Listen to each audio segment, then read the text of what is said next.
गर्मी में तालाब के किनारे पेड़ का गांव। ये क्या, घर में तो पानी ही नहीं है, अब मैं खाना कैसे बनाऊंगी?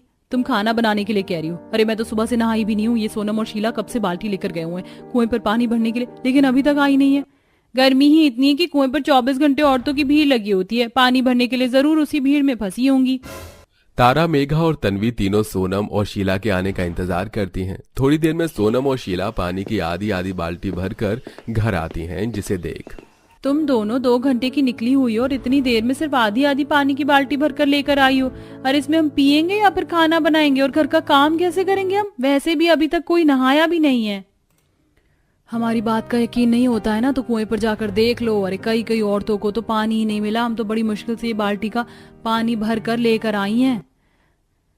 और नहीं तो क्या, गर्मी से सबका ही बुरा हाल है। गांव में पानी की तो इतनी किल्लत है कि पूछो मत। इसका मतलब मैं आज भी नहीं नहा पाऊंगी। ना जाने ये पानी का टैंकर वाला भी कब आएगा, 2 दिन हो गए इसे आए हुए। शायद कल आ जाए। कल सुबह हम सबको जल्दी उठना पड़ेगा, तभी टैंकर वाले से पानी भर पाएंगे। अगली सुबह 4 बजे ही सभी बहुएं उठकर मटके बाल्टी लेकर टैंकर के आने का इंतजार करते हैं। और गांव में जैसे ही पानी का टैंकर आता है तो सभी बहुएं पानी लेने लगती हैं। लेकिन कुछ ही सेकंड्स में गांव की औरतों की पानी की टैंकर के पास इतनी बड़ी भीड़ लग जाती है कि किसी बहू का ठीक से मटका नहीं भरता तो किसी की बाल्टी।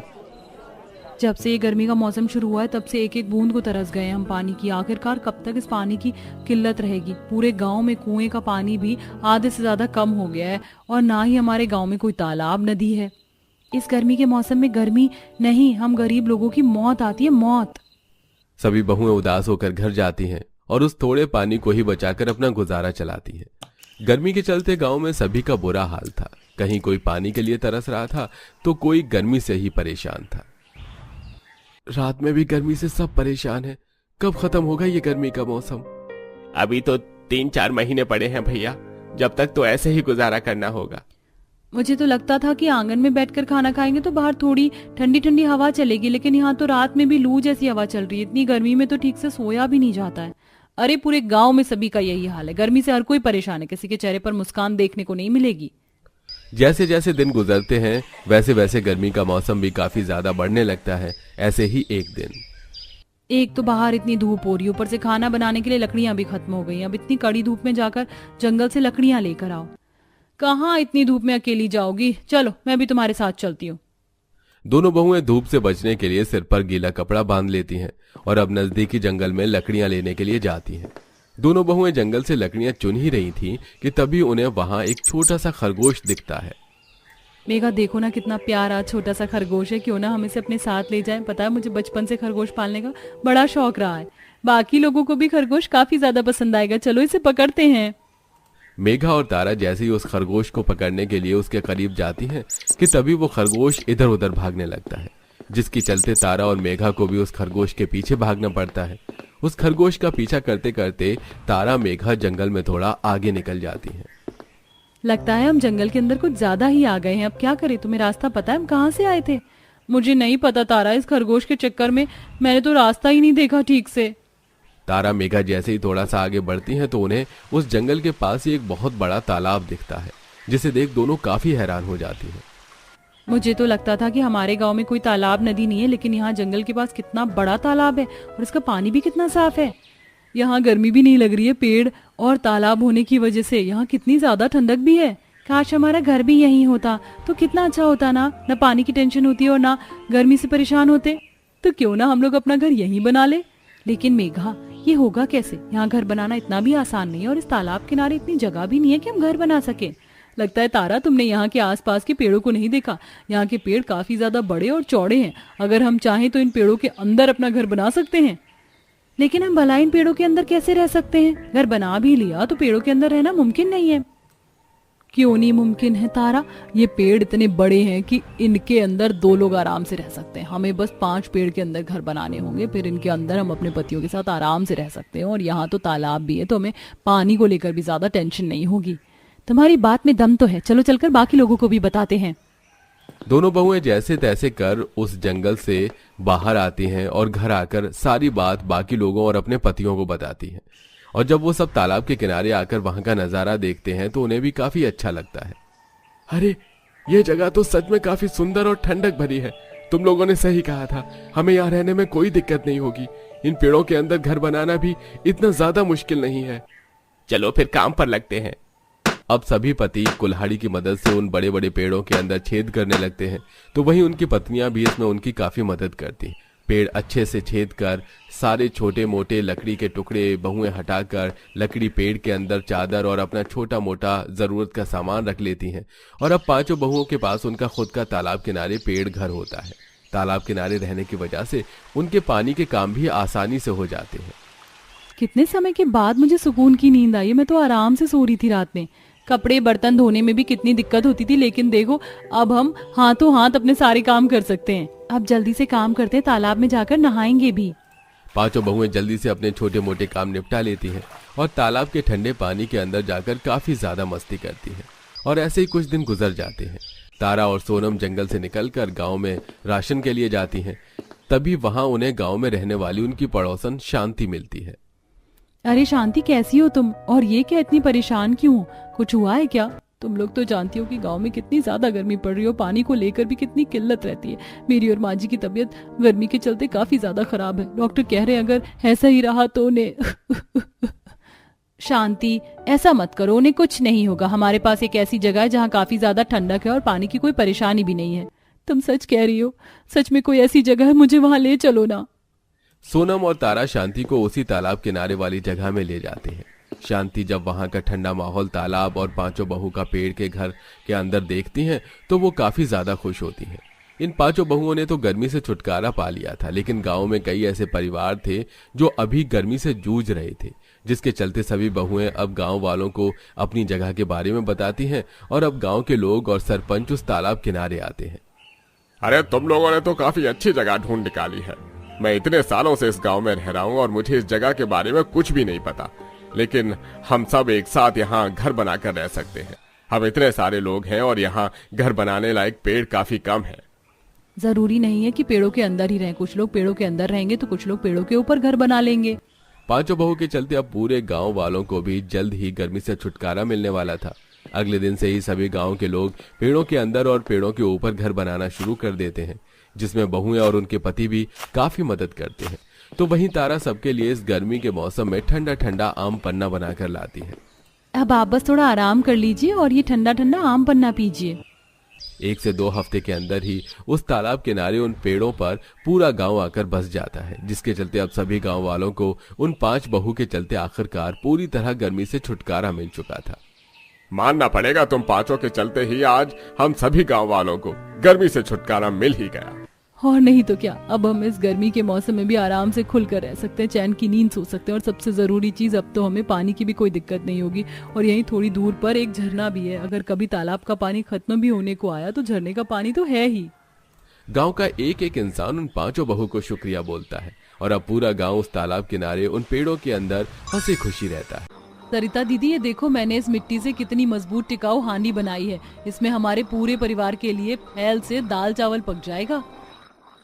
जरा मेरा जुगाड़ देखो, मैंने खजूर की झाड़ू बनाई है। आशा, कंचन, कितना कड़ा घाम है, छत की घास लग गई हो तो मचान से नीचे उतर आओ।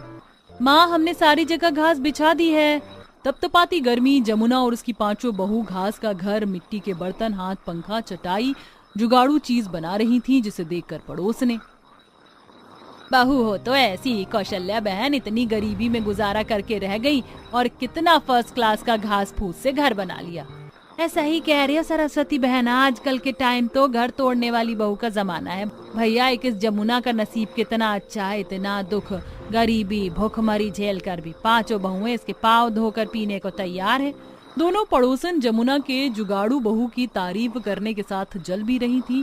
जहां मोहल्ले में सबने 3-4 मंजिल वाला मकान बनवा रखा था। ये 5 घास का घर क्यों बना रही थी, सारा किस्सा क्या है, आइए पिछली कहानी में देखते हैं। जहां दोपहर के टाइम मकान की छत तपतपा रही थी, 5 बहुएं, उनके बाल बच्चे और सास पसीने से परेशान थे। ये भगवान, इस गर्मी ने तो तबाह करके रख दिया है। सच में आज तो भयंकर वाली गर्मी है। घर भी भट्टी जितना तप रहा है। तभी एकदम से बिजली कट जाती है। हे भगवान जी, एक तो गर्मी आग बरसा रही, ऊपर से करमचली बिजली वाले दोपहर में लाइट काट लेते हैं। लाइट गए 2-4 मिनट गुजरते ही गंगा की हालत खराब होने लगती है। माँ जी, मुझे बहुत ही बेचैनी सी हो रही है, जी भी मचल रहा है। गंगा बहू, तुझे छठवां महीना चढ़ गया है, घर में घमस ज्यादा है। चलो बहू, आंगन में चलकर बैठते हैं। दादी दादी मैं भी चलूंगा। मैं भी चलूंगी दादी। हाँ हाँ मेरे प्यारे पोते पोती, चलो। पसीने पसीने होकर सब आंगन में छांव देखकर बैठ जाते हैं। आंगन में थोड़ी राहत है, वरना घर के भीतर तो दिन रात भभका छाया रहता है। माँ जी, कुछ तो घर के अंदर गर्माहट इसलिए भी भरी रहती है क्योंकि एक ही कमरे के अंदर पूरे परिवार का पकाना, खाना, सोना सब कुछ होता है, इसीलिए गर्मी पास नहीं हो पाती। अगर हमारे पास भी 2 कमरे होते तो एक में रसोई घर होता, एक में सोते तो ठंडक रहती। बहू, तुम पांचों के पतियों की कमाई धमाई भी तो इतनी नहीं है, किसी तरह कमाते खाते जीवन गुजर रहा है। तेरे ससुर जी अगर भरी जवानी में नहीं गुजरे होते तो आज हमारी दशा इतनी गरीबी भरी नहीं होती। उनकी बड़ी इच्छा थी कि जब बहुएं शादी करके आएंगी तो सबके लिए अलग अलग कमरा, टॉयलेट, बाथरूम सब बनवाऊंगा। ये एक कमरा तैयार करवाया था, पता नहीं किसकी हाय लग गई उन्हें। कहते कहते जमुना फूट फूट कर रोने लगती है। तभी पांचों भाई आ जाते हैं। माँ, बच्चों, आप सब बाहर क्यों बैठे हैं? अजी, घर के अंदर लाइट नहीं है तो क्या करें? सब लोग अंदर चलिए, अड़ोसी पड़ोसी सब लोग देख रहे हैं, ऐसे अच्छा थोड़े लगता है। अरे सोहन, तू क्यों खिसिया रहा है? अपने आंगन में बैठकर हवा ही तो खा रहे हैं। तभी पड़ोसन सरस्वती अपने मंजिल वाले मकान से मजाक उड़ाती है। हाँ हाँ, तुम लोग ये गरम गरम लू खा सकते हो, एसी कूलर खरीदने की तो औकात नहीं है, 3rd क्लास चीप लोग। पड़ोसन के मजाक उड़ाने पर जमुना झगड़ जाती है। अरे ओ सरस्वती, 4 मंजिल वाला मकान बना लिया तो ज्यादा खुद पर ऐंठ मत। इंसान को अर्श से फर्श पर आने में टाइम नहीं लगता है। माँ, क्यों झगड़ा कर रही हैं? चलिए भीतर सब लोग। सब घर के भीतर आकर बैठ जाते हैं। अरे अब क्या मुहूर्त निकलवाना पड़ेगा खाना मांगने के लिए? भूख से जान निकल रही है, खाना दे दो। हाँ जी, बस निकालती हूँ। एक कमरे के चलते सबको खाने, सोने, पीने में दिक्कत परेशानी का सामना करना। तभी मोहन एक टुक रोटी तोड़कर खाते ही उगल देता है। थू, अरे ये रोटी किसने बनाई है? पूरी की पूरी किन किन सी लग रही है। आटा सानने से पहले छान दिया करो। मोहन जी, मैंने आटा अच्छे से छाल कर रोटी बनाई थी। दिन रात तो छत से मिट्टी गिरती रहती है, हम भी कितना ध्यान दें। और ये तो जरूरी है उसी कोने में खाना पकाना, दूसरे कोने में रसोई बना लो। एक तो हम पांचों मर्दाने इतनी कड़ी धूप में बाहर कमाने जाते हैं और साफ सुथरी रोटी भी खाने को नहीं मिलती। हाँ, जैसे हम बहुएं तो घर में रहकर झक मारती हैं, आप पांचों भाई हमें केवल राशन पानी लाकर देते हैं। इतनी चिलचिलाती गर्मी में चूल्हे पर एक दिन खाना पका कर देखिए। ना तो एक पक्का मकान है, ना रसोई है, ना घर में ढंग के 4 बर्तन है। अरे हमको आप पांचों भाई पेट में खिलाने के अलावा क्या सुख दे रहे हैं, बताइए। बहू बेटों के बीच में लड़ाई झगड़ा होते देखकर जमुना परेशान हो जाती है। हे भगवान, इन लुगाई मर्दों के रोज रोज के झगड़े से मेरा तो माथा पक गया है। पड़ोसी मुंह बाए हुए हैं, झगड़ा सुनने के लिए शांति बनाकर रखो थोड़ी और। सोहन मोहन, इस मकान को बने 30 साल से ऊपर हो गया है, इसको मरम्मत की जरूरत है।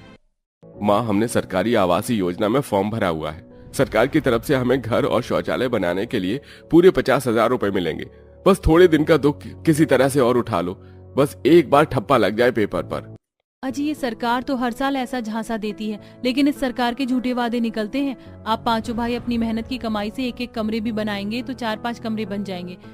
कल को हम सबके बाल बच्चे होंगे तो एक कमरे में थोड़ी गुजारा होगा। हाँ, पैसे तो जैसे पेड़ पर उगते हैं, खाली तोड़ कर लाना है। अरे हम जंगल से काट कर लकड़ी बेचकर खाने पीने का खर्चा चला रहे हैं, वही बड़ी बात है। प्रमोद जी, देवर जी, आप सब भाई उस मुंशी को कारखाने में काम क्यों नहीं कर लेते?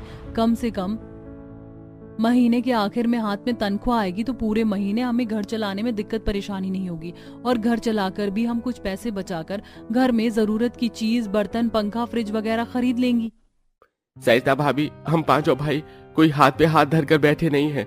हम गए थे उसके पास काम पता करने के लिए, लेकिन वो मुंशी बहुत बेईमान आदमी है। मजदूर से काम करवा लेता है लेकिन महीने के आखिरी में दिहाड़ी मार जाता है, इसलिए लकड़ी बेच रहे हैं। और इस गांव देहात में नदी जंगल के अलावा कुछ नहीं है। अभी तो गर्मी से नदी में मछलियां भी नहीं पड़ रही, बरसात में मछली आएंगी तो वही बेचेंगे।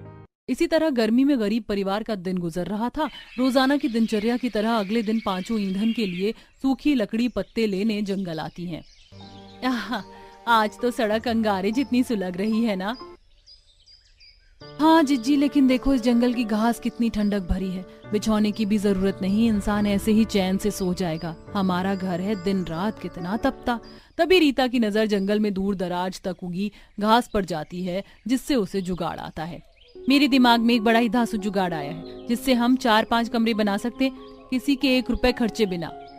मगर वो कैसे? इस घास से। यहाँ कितनी घास है। पुराने जमाने के लोग घास मिट्टी की मड़ई बनाकर रहते थे और हमारे मकान का कोई भरोसा नहीं कब टूट जाए। हर दीवार में दरार आ गई है। पांचों ताबड़तोड़ गर्मी में घास मिट्टी लकड़ी काटने में भिड़ जाती हैं और चिलचिलाती गर्मी में ही घर आकर काम चालू कर देती हैं। मैंने गड़ी मिट्टी से दीवार लीपती हूँ, फिर तुम घास चिपकाती जाना। बहुओं, तुम इतनी कड़क धूप में दीवार क्यों लिपाई पुताई कर रही हो? आज इतवार थोड़ी ना है। माँ जी, हम पांचों घास से घर बनाने का जुगाड़ आजमा रही हैं। फिर हम ठंडक में सोएंगे चैन सुकून से। अच्छा, तो मैं भी तुम्हारी मदद करवाती हूँ। लाओ, मैं मचान बनाती हूँ, घास दे दो। पांचों का पहला दिन घास की दीवार बनाने में गुजर जाता है। 2 बहुएं घास के बोझे जंगल से लाती हैं और बाकी की दीवार बनाती हैं। क्या बात है, आज तो घर में बगैर पंखा चले बर्फ जितनी ठंडक है। क्योंकि माँ और चाची ने जुगाड़ लगाया है चाचू, तभी तो घर ठंडा ठंडा कूल कूल है। अगले दिन पांचों नए सिरे से काम करती हैं। इस बार वो सब जंगल के अलग भूभाग में जाती हैं।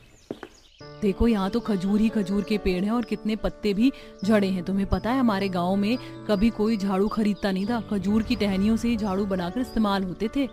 कंचन की इस बात पर आशा का जुगाड़ू दिमाग चल पड़ता है। तो फिर ये डालियां ले चलते हैं, इससे अपने इस्तेमाल के लिए भी झाड़ू बना लेंगे और बाकी का झाड़ू बनाकर हम बेच भी सकते हैं। इसे कहते हैं आम के आम गुठलियों के भी दाम। इसी तरह पांचों जंगल का सदुपयोग करके घास से घर, पेड़ों के पत्ते से झाड़ू, पंखे, चटाई, बहुत कुछ बनाती है। तभी पानी पीते नंदू का मुंह कट जाता है। माँ, मेरा मुंह कट गया। नंदू, कितनी बार कहा है इस वाले ग्लास से पानी मत पिया करो, ये टूटा हुआ है। घर में एक ग्लास भी नहीं बचा है और इतने पैसे हैं नहीं कि टूटे फूटे बर्तन बदलकर नया खरीद लें। मगर टूटे बर्तन घर में पनौती होते हैं, इससे बरकत नहीं आती। क्यों ना हम मिट्टी के बर्तन बना ले। मिट्टी के बर्तन गर्मी में ठंडे रहते हैं, हमारा खाना भी बर्बाद नहीं होगा, अनाज की भी बचत होगी। रीता का मिट्टी से बर्तन बनाने का उपाय सबको पसंद आता है। वो हांडी, भगोना, कढ़ाई सब कुछ बनाती है। इसके बाद वो रसोई घर भी बनाती है। अब बारी टॉयलेट बनाने की थी, जिसमें पांचों के पति एड़ी चोटी का जोर लगा देते हैं। आंगन में इतना गहरा गड्ढा खोद दिया, लेकिन निकासी की होंदी नहीं बनेगी तो टॉयलेट सीट बिठाने का फायदा ही नहीं है, क्योंकि इतनी लंबी पाइप महंगी आएगी काफी। तभी कंचन कड़कड़ाती धूप में मोटा तना वाला बांस काट कर ले आती है। इससे पाइप का जुगाड़ हो जाएगा। ये बांस का सरकंडा पाइप के आकार का है। और रही बात टॉयलेट सीट बिठाने की, तो हम पत्थर का इस्तेमाल करेंगे इसके लिए।